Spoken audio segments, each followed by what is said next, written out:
Hey, what's going on, guys? This is Bat Property Solutions. I'm Michael Abata. I'm Hani Burhan. And I'm Binyam Stegay. Hope you guys are having a good weekend. We're coming to you from Cambridge, Massachusetts. If you tuned into our video last week, we were bringing last month. Well, we were bringing you up to speed on some things to consider when you are looking for tenants and when you are planning on becoming a landlord. We wanted to add a little bit to that because when it comes to bringing in tenants or selling your property, you have to be very careful not to discriminate against anybody during your posting or your interview process. Yeah, so this is protected, this is handled through the Fair Housing Act, which is a federal mandated law and act. And it came into being in 1968, I believe, as part of the Civil Rights Act, being called Title 8. And so there are 7 protected classes, like national origin, age, yeah, familial status, what did I say? Race, color, sorry. So yeah, there are protected classes, and there's 7 of them as part of the act. But over the years, it has been amended, and more classes have been added, I believe. I read that in 2017, for example, gender identity and sexual preference could be considered also protected classes.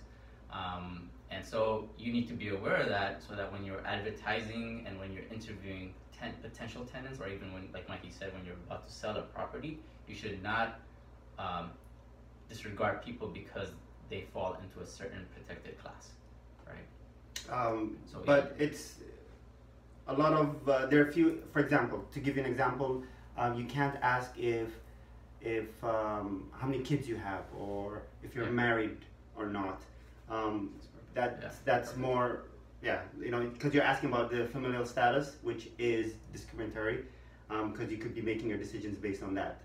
You know, even though the federal, it's a federal law, you got to make sure that each state has their own additional local laws added to that as well. So make sure you're well versed in that. Always seek out professional help, a realtor or an attorney, to go over the application process and what questions to ask and what not to ask.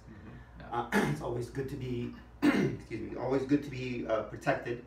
A lot of unknowingly we do discriminate sometimes, just because we're not aware of what the laws are. So make sure you're very familiar with that. At the same time, also there are exemptions on that. So although these are protected classes, there are certain exemptions that fall in. So again, by talking with the professionals in the field, you'll be able to understand that more.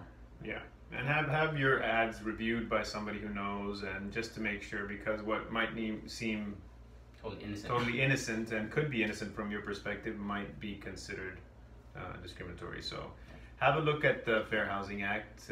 If you want more info, go to HUD.gov.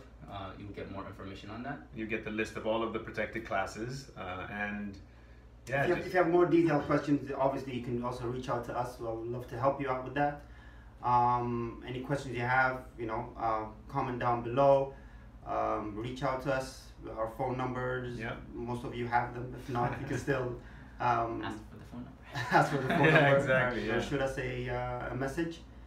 But yeah, we hope this helped. It's always fun to start becoming a landlord and become a passive income owner. So it's a great part of it. Just make sure that you're looking into it and doing it the right way.